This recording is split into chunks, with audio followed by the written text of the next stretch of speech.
Bonjour, je m'appelle Armelle. Je suis votre coach notarial. Je suis là pour vous informer sur les bonnes pratiques pour mener à bien vos projets de vie dans vos passages à l'acte, celui de l'acte notarié bien sûr. Aujourd'hui, je vous propose en votre qualité d'époux, d'épouse, d'envisager la fin de l'application de votre régime matrimonial et donc les conséquences des clauses qui peuvent y avoir été stipulées lors du règlement de la succession et d'éviter l'effet de surprise de son contrat de mariage au règlement de la succession notamment. Pour y parvenir, cette vidéo sera en deux parties. Je vais aujourd'hui vous présenter les fondamentaux du contrat de mariage avec son utilité, ainsi que les différents régimes matrimoniaux et les principales clauses qui peuvent y être insérées. Je vous remercie par avance de me suivre pour ces chroniques et pour en savoir plus, abonnez-vous, likez et surtout partagez au plus grand nombre. Et si à la fin de cette vidéo, vous avez une question particulière ou vous souhaitez avoir un avis sur votre problématique, je me propose toujours d'y répondre gracieusement et je vous invite à prendre rendez-vous via le lien que vous trouverez sous la vidéo. Le régime matrimonial prend fin en cours de vie par le divorce et à cause de mort par le décès de l'un des époux. Et c'est à cette occasion seulement que les époux prennent conscience des conséquences du choix de leur régime matrimonial et donc des effets patrimoniaux. En bref, trop tard. Les fondamentaux du mariage et du contrat avec son utilité. Le moment de la conclusion du contrat de mariage, c'est avant le mariage. Après le mariage, on parlera de modification du régime matrimonial. Les époux sont libres d'organiser leurs rapports patrimoniaux comme ils l'entendent, par contrat de mariage sous forme notariée. C'est un acte solennel qui doit être authentifié devant notaire et à défaut, c'est une cause de nullité. L'adoption d'un régime matrimonial est obligatoire. À défaut de contrat de mariage, il est donc fait application du régime de la communauté légale de biens réduite aux acquêts. Le régime matrimonial entre en vigueur au moment du mariage seulement. Dans tout mariage, et donc quel que soit le régime matrimonial, il existe un régime primaire qui correspond à un ensemble de règles impératives applicable du seul fait du mariage rappelé ici. La contribution aux charges du mariage. Chaque époux a l'obligation de participer financièrement à l'entretien du ménage et à l'éducation des enfants à proportion de ses facultés financières ou selon la répartition choisie par les époux. La solidarité des époux face aux dettes relatives à l'entretien du ménage et à l'éducation des enfants. Chaque époux a le pouvoir de passer seul les contrats dont l'objet est l'entretien du ménage ou l'éducation des enfants et ils y sont tenus solidairement. La protection du logement de la famille. Les époux ne peuvent l'un sans l'autre disposer des droits par lesquels est assuré le logement de la famille, ni des meubles meublants qui le garnissent, même s'ils appartiennent à un seul des époux. Si l'immeuble qui constitue le logement de la famille appartient en propre ou personnellement à l'un des époux, il devra demander de faire intervenir son conjoint lors de la vente, car il faudra donc son accord. Si le logement fait l'objet d'un bail conclu par un seul des époux, l'autre est automatiquement cotitulaire du bail. En cas d'empêchement d'un des époux, si l'un des époux se trouve hors d'état de manifester sa volonté, l'autre peut se faire habiliter par justice à le représenter de façon générale ou pour certains actes. Il existe deux grandes catégories de régimes matrimoniaux.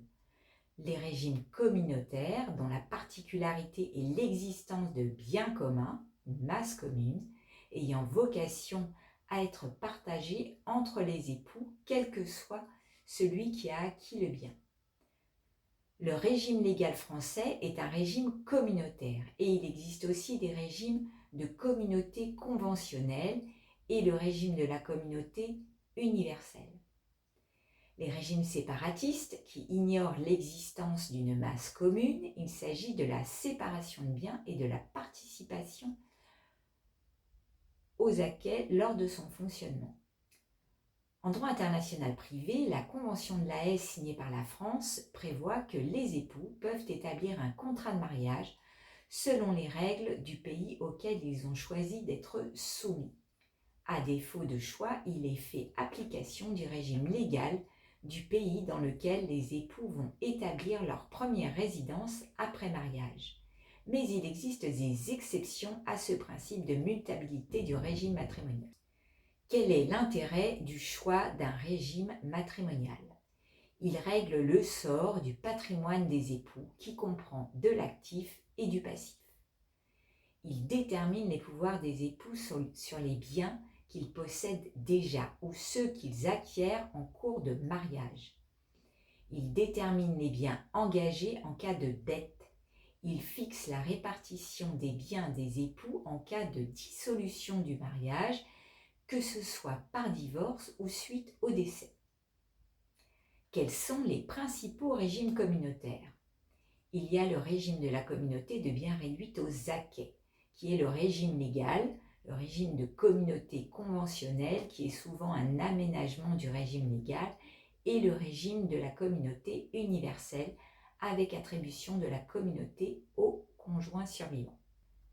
La communauté de biens réduite aux acquets, c'est le régime matrimonial légal auquel les époux sont soumis, qui n'ont pas opté, sont automatiquement soumis s'ils n'ont pas opté. C'est le régime le plus fréquemment adopté. Le régime communautaire comprend 3 masses de biens. Une masse de biens propres à chacun des époux, une masse commune aux 2 conjoints. Que comprennent les acquets? Ils forment une masse commune, ce sont les biens acquis pendant le mariage, ils sont réputés leur appartenir chacun pour moitié. Mais ce sont aussi les biens donnés à la communauté, les gains et salaires des époux, les économies des biens propres, donc les économies de chaque époux placées pendant le mariage sur le livret de famille, les plans d'épargne, les assurances-vie, même s'ils sont ouverts à un seul nom. Idem pour les comptes bancaires, les indemnités licenciement, sauf l'indemnité pour un préjudice personnel, corporel. Et ce sont aussi les revenus de biens propres, tels que les loyers d'un appartement vous appartenant en propre. Les biens propres, ce sont les effets personnels, vêtements, linge et autres. Les biens acquis avant le mariage, les biens reçus par succession et les biens donnés. La communauté conventionnelle sont regroupées sous cette appellation des clauses modificatives de la communauté légale, sur certains points seulement. Pour le reste, les règles de la communauté réduite aux acquets s'appliquent. Il permet aux époux de prévoir une ou plusieurs clauses par contrat de mariage dont le but est d'écarter et de modifier certaines règles du régime légal qui ne leur conviennent pas, tout en conservant celles qui leur conviennent. Nous allons donc voir les principales clauses d'aménagement. Donc, la clause prévoyant que la communauté comprendra les meubles et acquets. Cette clause fait correspondre à l'ancien régime légal en France qui était le régime de la communauté de biens meubles et acquets. Elle date d'avant 1967. Elle aménage la composition des masses. L'actif communautaire ou masse commune comprend en plus les biens meubles acquis avant le mariage et tous ceux reçus à titre gratuit en cours de mariage avec les fruits et revenus des propres. Le passif communautaire comprend en plus une fraction des dettes antérieures au mariage et des dettes successorales postérieures. Cette fraction dépend de la fraction d'actifs apportée par le jeu de cette clause. Une clause prévoyant l'administration conjointe des biens communs. Elle aménage la gestion des biens. Elle instaure une cogestion à la place d'une gestion concurrente sur les biens. Et les conséquences seront que les actes de disposition et d'administration doivent être conclus conjointement par les 2 époux, qui sont alors solidairement tenus. Par exemple, un bail à usage d'habitation sur un bien de communauté en location devra être conclu par les deux époux. Les époux peuvent aussi prévoir de ne soumettre à la cogestion que certains actes seulement. Les actes conservatoires peuvent être faits séparément par chacun des époux. Par exemple, un acte qui protège le patrimoine, comme un acte de réparation sur un bien ou la souscription d'un contrat d'assurance. Les clauses de prélèvement et de préciput. Alors, ces clauses aménagent la liquidation des biens au décès d'un époux. Elles permettent à l'un des époux de prélever certains biens de la communauté auxquels il tient et au moment de la dissolution d'éviter pour eux les conséquences du partage. La clause de prélèvement, c'est une sorte d'attribution préférentielle car elle laisse subsister une soulte qui est une somme d'argent à la charge de l'époux attributaire au profit de la succession si la valeur due ou des biens prélevés excède la part qui lui revient à la liquidation du régime et donc s'impute sur ses droits. La clause dite de préciput. Cette clause permet le prélèvement sans indemnité et donc avant tout partage au profit du conjoint à la succession d'un bien immobilier ou mobilier. Elle permet au conjoint survivant de recueillir le bien comme s'il avait été toujours l'unique propriétaire. Le plus souvent, cette clause vise la résidence principale, mais aussi elle peut viser la résidence secondaire ou un contrat d'assurance vie. La clause prévoyant que les époux auront des parts inégales de communauté, ainsi, au lieu d'une répartition de la communauté 50-50, il peut être prévu une autre répartition comme 60-40. Enfin, parmi les régimes de communauté, il existe le régime de la communauté universelle avec attribution, avec une clause d'attribution intégrale de la communauté au conjoint survivant. Il est rare que l'on adopte ce type de régime matrimonial dès le départ. En effet, ce type de régime est adapté en deuxième partie de vie lors de la retraite des époux. Tous les biens que possèdent les époux au jour de leur mariage, ceux qu'ils pourront acquérir ensuite ou recueillir par succession et donation, forment une seule et même masse commune. Une exception cependant, ne font pas partie de cette communauté les biens propres par nature, vêtements, bijoux, mais aussi l'action en réparation de dommages corporels ou moraux. Et il est toutefois possible d'exclure certains biens particuliers de cette communauté universelle.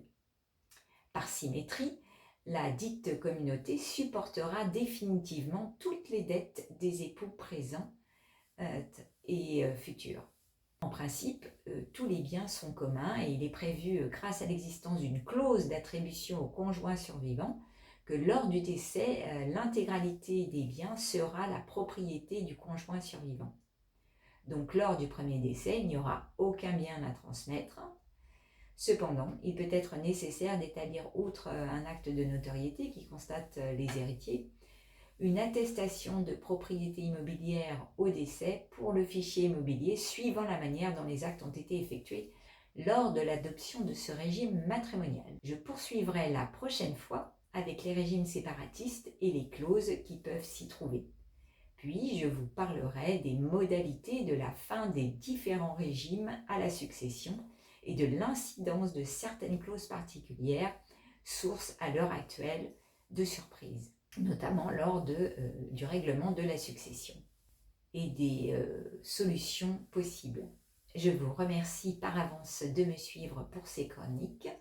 Mettez en commentaire vos remarques et pour en savoir plus, abonnez-vous, likez et surtout partagez au plus grand nombre. Merci.